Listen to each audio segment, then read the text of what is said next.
So, hello everybody. I'm Isa Buen Camino, and I'm the founder and one of the coaches of Wow Women of the World group coaching program. It's lovely to see everyone, and so many familiar faces and new faces. Welcome everybody. Now, we aim to have a diversity of women in our sessions. We have participants from different parts of the world, from different sectors, and everyone is welcome here.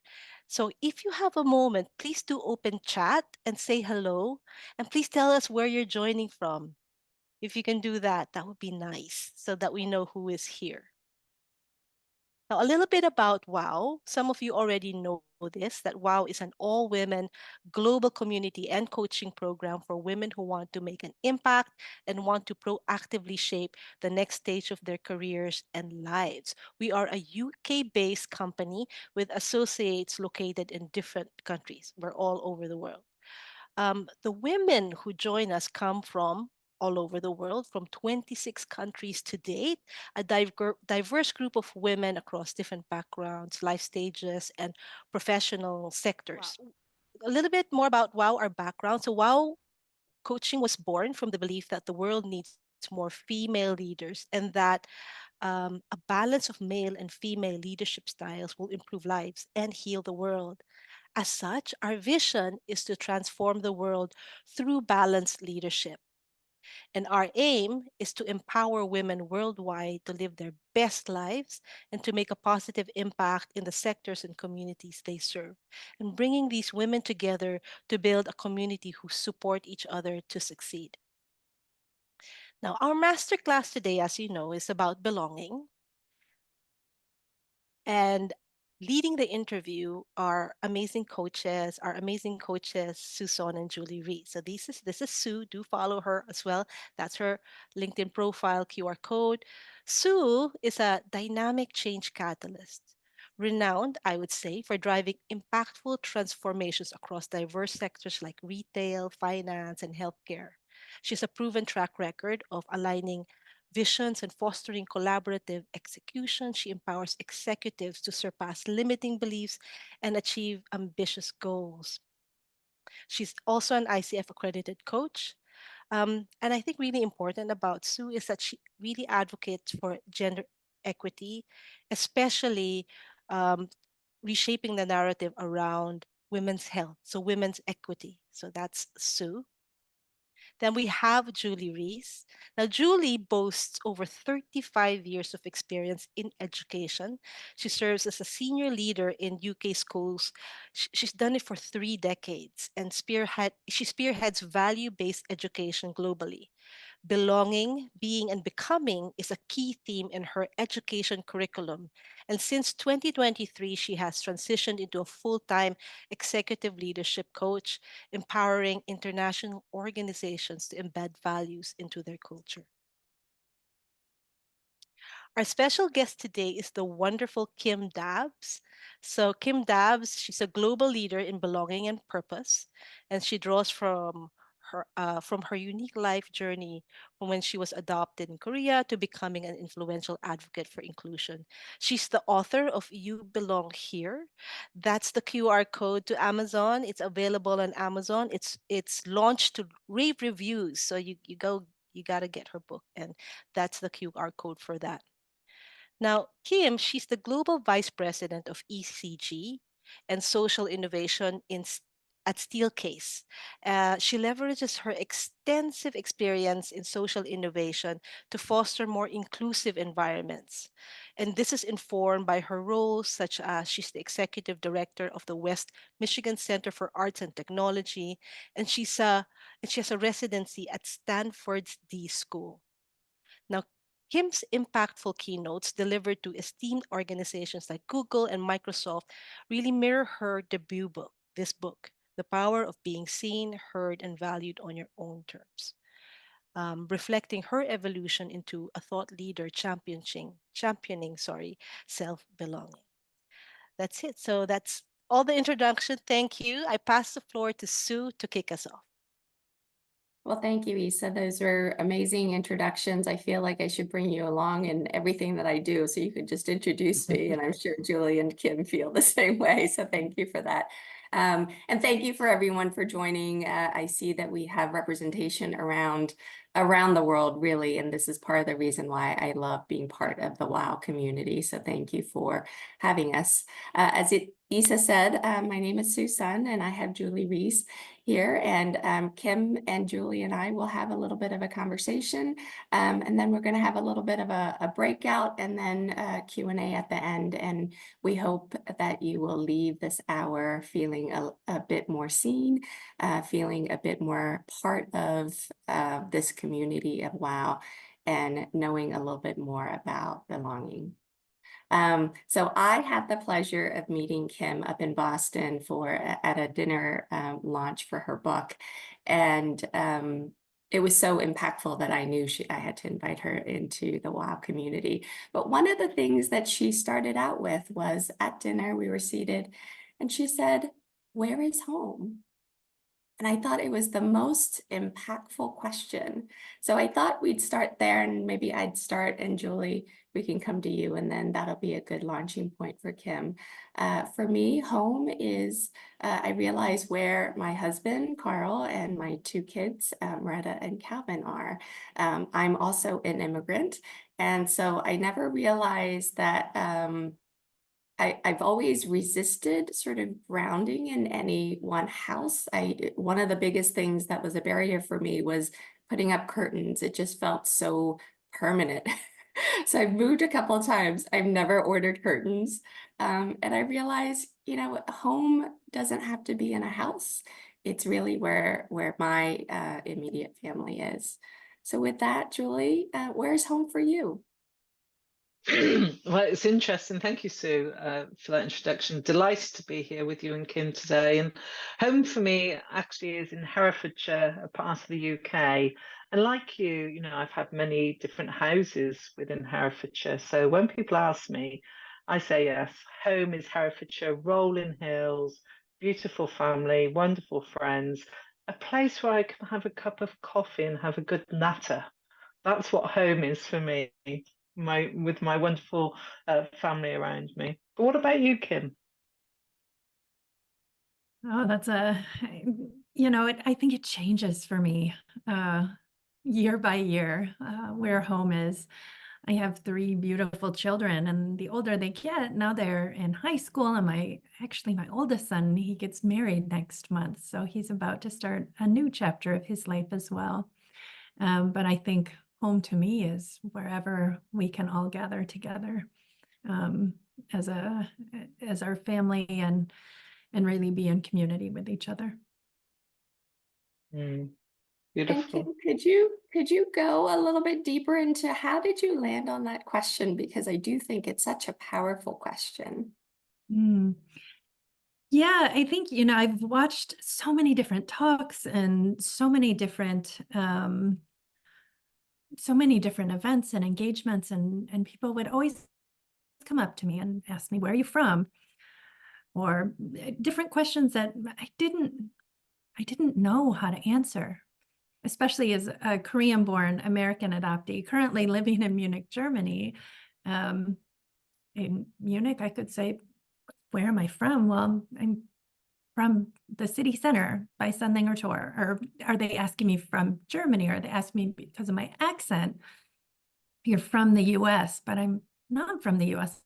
I'm from Korea. So as I wanted to start honoring different identities, different life experiences, we call this like cultural multi-hyphenates, right? All of us have so many hyphens about the places that we've lived and been and experienced. I really started just leaning into the places and spaces that make us feel safe and cared for and as our authentic self. So it's been a great opener to many conversations around the world. Mm.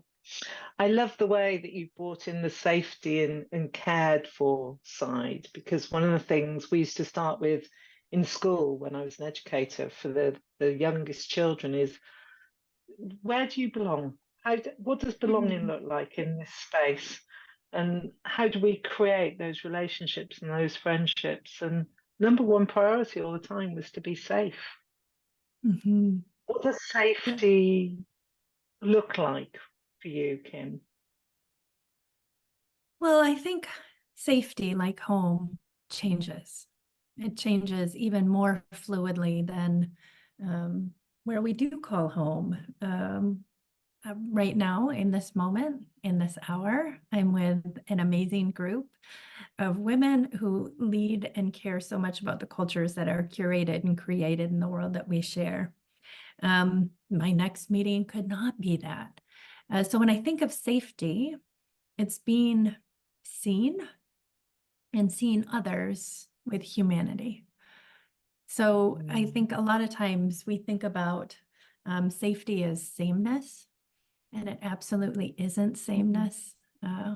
We don't have to even have a shared identity to feel safe. What we do need, though, is to have these community agreements around honoring, respecting, and caring for each other, because we want each other to succeed and fully participate in the world authentically and as they are. Beautiful response. And I'm hearing as well, once you feel safe, you have that ability to bring your vulnerability into the space. Absolutely. I think there's a little bit of a duality there with safety and vulnerability. And of course, the two coexist, but it's also about leading from a state that you're grounded incredibly in who you are and how you show up. And that strength over time, like any muscle, as you practice and as you understand your own identities and the cultures that shape us, I truly believe that this is a place of strength. It's a place of power. And rooting in that actually changes the way we perceive both ourselves and our environments.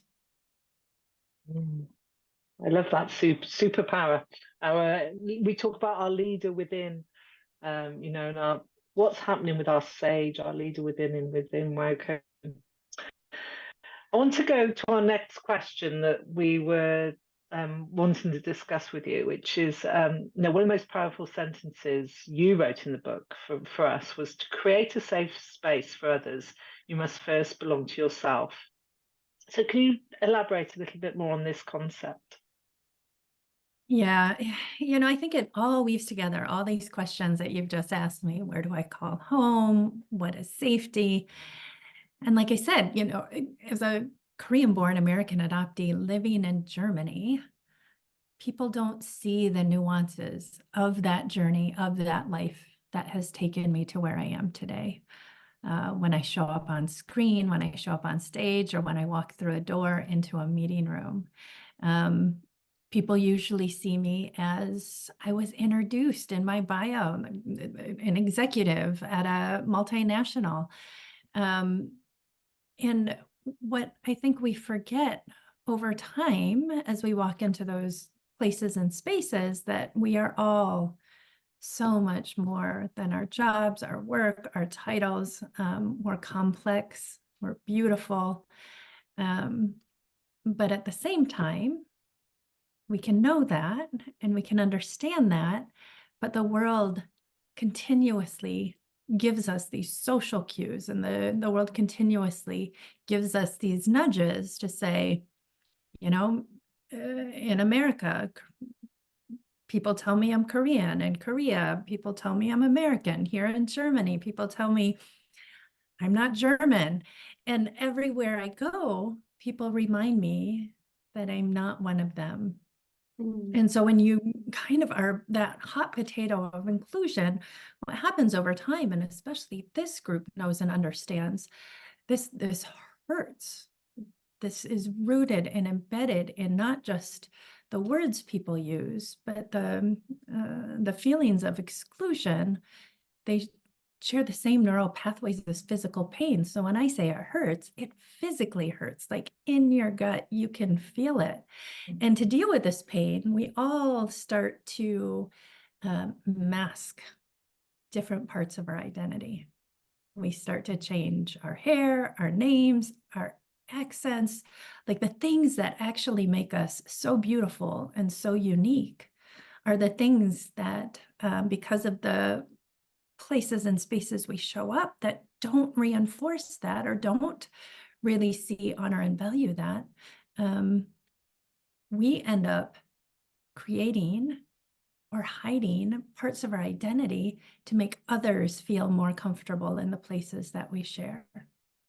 So instead of letting other people define our identity, what I tell people is to do that inner work and really understand your own identity as you want to see yourself, as you want to hear yourself and understand and know and value yourself first. And once you belong to yourself, then you can belong everywhere because you know who you are and you know what you're rooted in.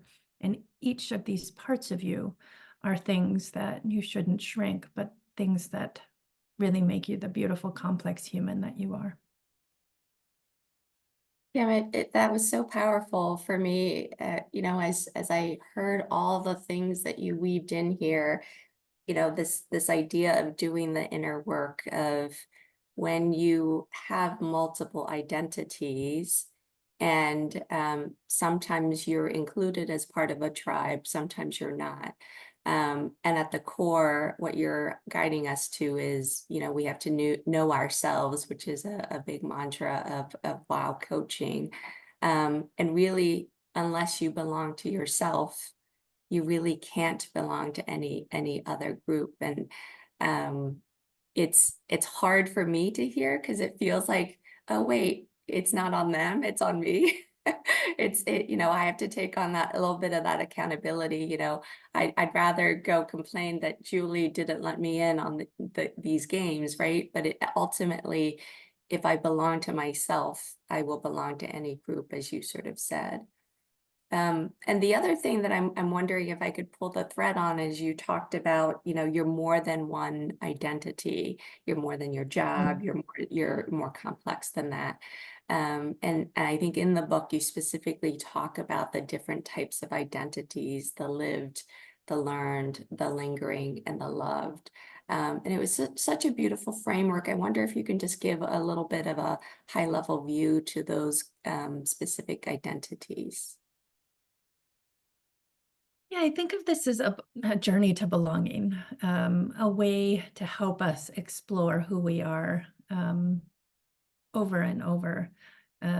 This journey to belonging, I really do think this is forever work. This isn't something that you can start and 6 weeks later you're done and you know yourself and you know your identity and you can close a chapter on that book. This is something that constantly changes over time.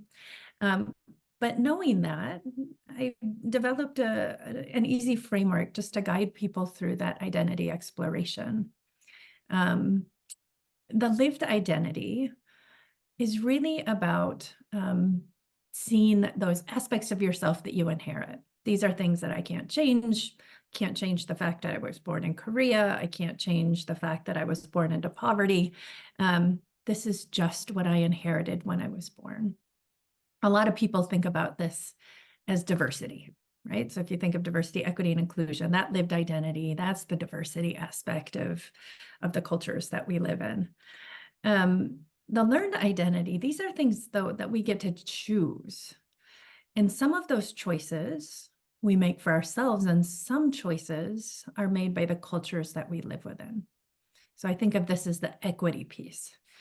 Your learned identity, the access to opportunity, and whether we have it or we don't, a lot of times that's impacted our learned choices, our learned experiences over time. It helps us explore things like, what does it mean? What does my identity mean in the choices I have today? What does it mean to claim it on this day, in this room, with these people? And I've made choices in my life, and some have had equitable access to opportunity and some haven't. I chose to be a wife, a mother, study at different schools, live in Germany, all of these things. but not everyone has those same choices. So when you think about the equity piece and people's learned identities, you start to see which systems are set up for progress and which ones deny people pieces of their humanity. The lingering identity is a piece that I think of the inclusion piece. So we can all be included, but it doesn't mean that anyone feels like they have a seat at the table. You can show up in a room, but all of us have probably showed up into a room where you got the invitation, you've wanted to be in that room for so long. And once you get there, you're like, this room is not for me. And then what happens in those moments is your lingering identity. And I think of this as our default position. It is playing a little bit of a soundtrack in the back of your mind. It's rooted in old stories we tell ourselves about who we are and where we belong. And because we've said this over and over, and because the cultural cues are there, it's so hardwired into our brain. It shows up in those situations when we do feel like an outsider.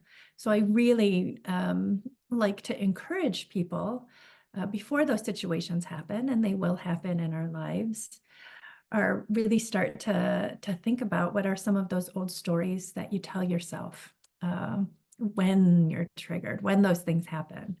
A lot of times it's those I'm too type of situations, or I'm not enough of something. I hear that so often when I give talks around the world. People will come up to me and say, I'm not professional enough, or I'm too bold, I'm too this. And these are moments when you look at and interrogate the system or situation that we're facing because of your lived and learned experiences in life.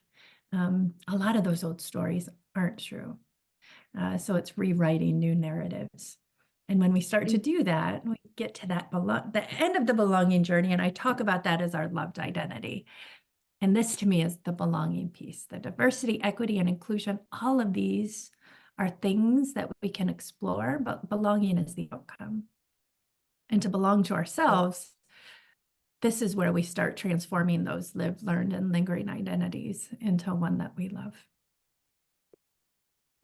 As you were talking about the lingering identity, sorry, Julie, is I was reminded of, as part of our WOW coaching, we talk a lot about the inner critic.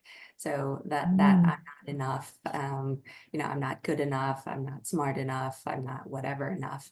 And you talked a little bit about these old stories, we talk about our inner critic.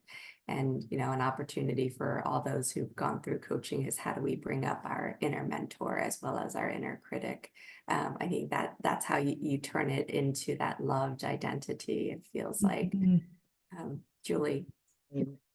I was going to say exactly the same thing. It brings us to that part of the program, and wow, it always amazes me how ridiculous we can make our inner critic once we're aware of it. We all walk around with this judge, don't we, on our shoulder? And I must share with you, Kim, that my inner critic looks like Queen Victoria. I call her Mom, and when she shows herself with those silly old stories you're talking about, I make her go on her head so I can see all her petticoats. Because I think humour is such a great way of leveling us across all of our cultural identities, and that helps me in that situation. I love that. And I guess I think some of those old stories too, and I write a little bit about this in the book, but I always think it's powerful not only to be to rewrite those stories, but to really interrogate the situation and why those stories come up in the first place. And so often these are systemic issues within our cultures. When I hear someone say, I'm not professional enough, I like to push on that to say, who's defining professional? In San Francisco, professional is T-shirt and Vans. In New York, it may be suits. In Munich, you can wear a black dress. I mean, professional is different culturally all across the world. And then who gets to decide what's professional? Who holds the power in those situations? And then, is that a power structure or system that you want to subscribe to? So I think there's lots of different ways we can really rewrite those narratives, and we can lean hard onto those systems that create those environments in the first place. Context is absolutely crucial, isn't it? And understanding the context of where you are. Yeah. A call to action that you present early in the book is we need to question even if we want a seat at the table. But I love this part, or if it's time for us to build a new one. So what would this look like for building a new table? Yeah, I think so often we are allowing ourselves to just want a seat at someone else's table, that we want to fit into systems or cultures that currently exist. And what I challenge readers to do is, what would a new table look like? We talked a little bit about safety. And I'm not suggesting that once you are rooted in your own identity, that you don't live in the world in community with other humans. We know that being in community is about that collaboration, co-creation, and communication that we all have. But if the table that you're at doesn't see, hear, or value you, it's not a safe place to let your gift shine and for others to really accept the pieces and parts of you that make you you. It's time to either reset that table or just build a new one. One of my friends, Shannon Cohen, she would feel that all throughout her life in different situations and different gatherings where she would walk in, and she lived in the US, and she would be the one and only, maybe that's the one and only female, maybe that's the one and only Black female in a room. And over and over, that takes a toll. They call that weathering, that it physically starts to wear on us and erode our health. And these are situations not just psychologically safe, but physically. Over time, we can't subject ourselves, our bodies, and our communities to this. So what she did is, she's like, I want to build a space when people walk in that everyone feels seen, heard, and valued, that everyone, no matter what their life experience or background or choices, could come in and feel authentic and be exactly that. And she did that. She started the Rockstar Women's movement in the US, and now it's a global movement. And she's created an entire community where people could come together as they are and to support others as they are. I think of this group here as the same thing, where all of you are coming together in community to say we care about each other, we care about other people, and we want to create those environments where people do feel like they can bring their authentic self to the table. And I think the world needs more of that.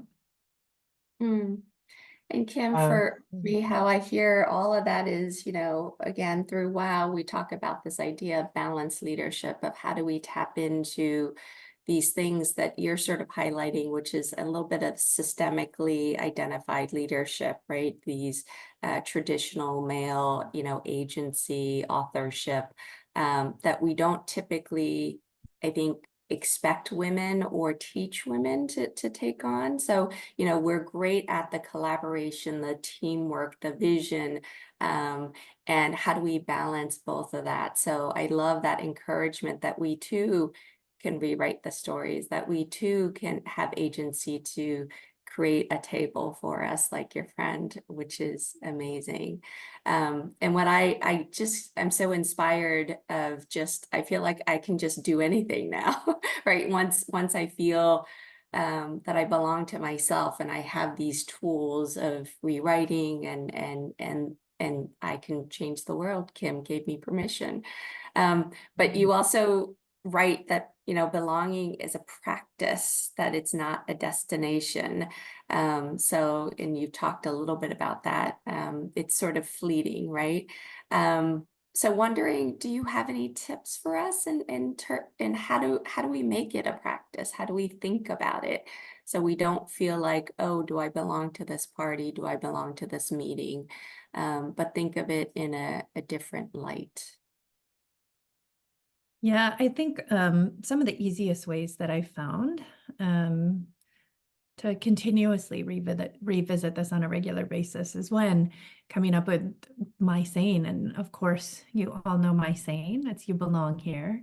So whenever I'm in situations where I feel like it takes your breath away because you know the environment isn't one that just feels like a place that you would design or that you would create.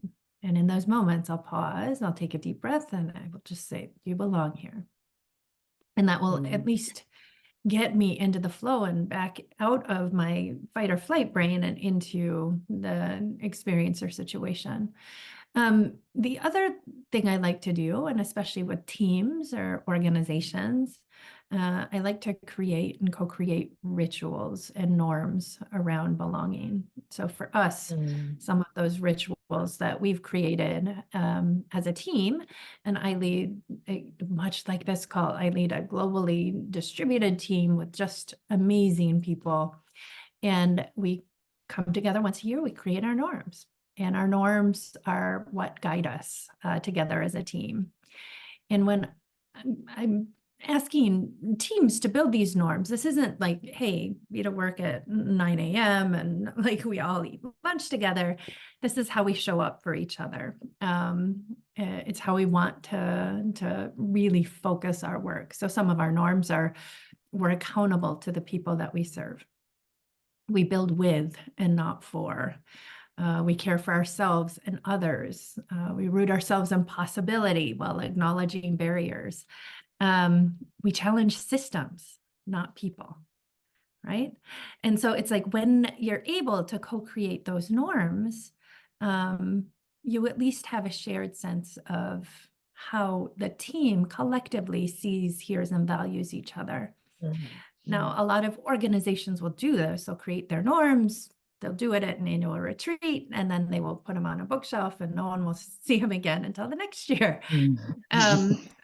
But for us, what we do is every single team meeting we have once a week, we start with our norms and everyone just does a check-in. How have these showed up for you this past week? Which ones are you struggling with? We're human. We're not going to nail these all the time. And it gives us the ability to say, we're human. Maybe this week I was in a meeting and I challenged that person. I didn't challenge the system, and I want to do better next time. And then ask the team, like, how can I show up better in that situation? I think these little moments, these rituals, these norms can really start to shape a culture. Just beautiful, Kim. And I'm reminded of how important it is to have that being that you're talking about, the being. Yes, these are the norms, these are the values, but how do we encapsulate and show them in the way that we're being and what we can become if we pay attention to them? You know, very often in coaching, we say what you pay attention to grows. I love that focus of every week, you know, joining in with those norms and what's here for you now. All right, so much to talk about. I wish we were here for 3 or 4 hours, but we must allow everybody here to go into the breakout rooms now where they're going to have a conversation. So Isa has organised you to go into breakout rooms. And there are just 2 questions that we want you to discuss in the next 10 minutes. The first question is, where is home? It's simple as that. You've heard us share our ideas. You may have other ideas. And how are you going to create a belonging practice? We've had some tips from Kim, but what are you going to do to create a belonging practice? So everybody, I'm sure you have some questions you want to ask Kim. So please put in the chat now a question that you'd like us to bring to the table. Kim, while we're waiting for those questions, you've just popped in the chat about norms. Very clearly there. We root ourselves in possibility while acknowledging barriers. possibility. Talk to me a little bit more about that, because sometimes that's what I notice people don't realize they have as part of their toolkit. Oh, um, I am a firm believer in urgent optimism. I think possibility is something, we live in a really complex world. And if you just watch the news, it's a very scary, scary world.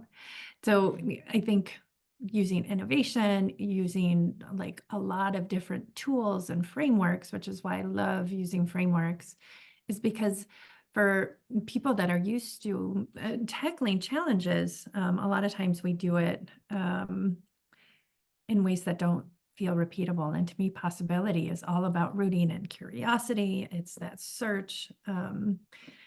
And in order for us to do that in a way that's generative with others, I find possibility happens when you co-create. Possibility happens when you have mindsets around thinking not what isn't, but what is. So taking a really generative approach. I always think it's easy to root in scarcity and have a mindset of scarcity, but when you have an abundance mindset or a mindset of possibility, then the world just opens up to you. I'm almost going to have my mantras. What would Kim do? Possibility. Sue, do we have some questions? We do. So Andrea, I think I know Kim, you talked a little bit about a belonging practice of, maybe that mantra of you belong here, and then talking a little bit about norms. But I think this idea of belonging to yourself has been revolutionary. That was sort of the conversation in our breakout group. And Andrea was just looking for more tips on examples of belonging practices. Are there others that you could share a bit? Yeah, so one of the things that I like to do, both with the groups that I work with, because teams have an identity just like we do. Organizations have an identity just like we as individuals do. So I think a lot of these same types of exercises can be used across multiple different, like me, we, world altitudes. Rituals and norms, really critical and important, starting with origin stories. And I think one of the beautiful things, or one of the tools around belonging, both as an individual and with teams, is really understanding people's origin stories. So talking through what that looks like. For me, I used to tell people my origin story started as an American. That when I was adopted, I showed up on a plane in Chicago, and that's where my life began. But that wasn't my origin story. My origin story actually began in Korea, and it began in the arms of a terrified woman who had to give me up for adoption. And if we don't go back and interrogate those stories, what we realize is we mask and hide our own identity, we mask and hide our own history. And there is nothing wrong with any pieces of that history for me. And the world used to tell me over and over that I was the other. They would give me social cues that being Korean in America, in the Midwest, was less than. So a belonging practice that I do is continuously just revisit some of those rooting stories, your origin story, things that happen that we all share. We all have an origin story, and really start to dive deep in understanding what do we include in that origin story and what pieces do we leave out. And then of those pieces that we leave out, are they things that we really should see as beautiful and part of us? Or has the world told us by cultural policy or by their rituals that it's a part that is less than? And then what I think is you can really start rooting yourself in that power. Really You're powerful. reminding me of I think it was Eleanor Roosevelt who said, no one can make you feel inferior without your permission, or somewhere. I think I butchered that quote, but I think again what I hear, Kim, is so much of this is goes back to your point about, belonging to yourself. You have to know yourself. You have to do that inner work. And sometimes I think we want that magic pill. This is hard work. I think, the way that you describe your story, Kim, that idea of your origin story, and changing that origin story, that didn't come in a day, right? I'm sure it took years and maybe even Yeah. decades. And I think that's the hard part for all of us to hear, right? This isn't something that's gonna, here's the tip and go do it, and then you're gonna belong to yourself. But it's really, at the end of the day, I think it's about loving yourself and how do you get comfortable with that. And Julie, I think, did you have anything to add to that? No, I agree with you. It's that love thyself in order to love others, isn't it? Knowing thyself is focus we have in WOW. And it's just such a joy, Kim, listening to somebody who is promoting this mantra that we all believe in and really challenging our thinking within this context. I'm so appreciative for you sharing these ideas. We have one more question before Isa, I know, is going to close today. It's from Zara. Are there any framework tools you have found that have worked really well for you, apart from the rituals you've shared already? Yeah, I think there's a lot of different things depending on the situation that you're going to design for. I like liberatory design. I like participatory design. So everything that I try to use in service of community, right? Rooting the community voice and people that I serve first and foremost. And in order to do that, designing with, not for, is a critical piece of those experiences.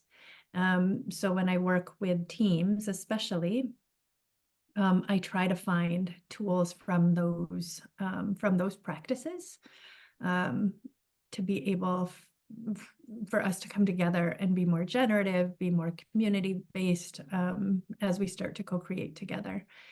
The other thing around this is just a reinforcement of what you had both said. Inner work is systems work. So when I do this is in relationship with each other. I do this inner work and don't do it just for me. I do it because I'm in community with you.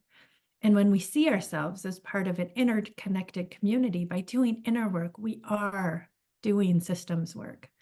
And the more that we can understand who we are and show up in the world, the more we can create those spaces for others to do the same. And when people are showing up as themselves in their identity authentically, that is a power that we can all share. And the only purpose of power is to share it with others. And by being in this identity work, that's the work. Wow. Oh, we're out of time. Although there are two questions still on chat, maybe a really, really quick one. Lorraine is asking, would our origin story even have started with our ancestors? Could our ancestor stories build into ours? Yes or no? I would throw that right back to Lorraine and say, what do you think? Like, would your origin story include that? Because if that's meaningful to you, then absolutely. I give a lot of talks throughout the world, and before one of the talks, he had said, you go up on stage like your ancestors sent you. And I was like, whoa, that is like such a heavy call to action. Like, I think our ancestors, our history, our lineage, our legacies, they matter. And those messages that we share matter just as loud and just as beautifully. I heard a quote that says, I am my ancestors' wildest dream. Yeah. Isn't that amazing?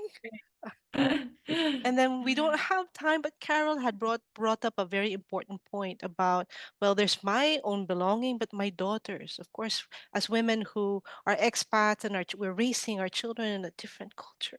We're worried about them. How do we help them?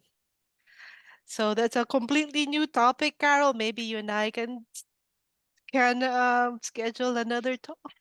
So, any last words from Sue, Julie, Kim before we close? Sue?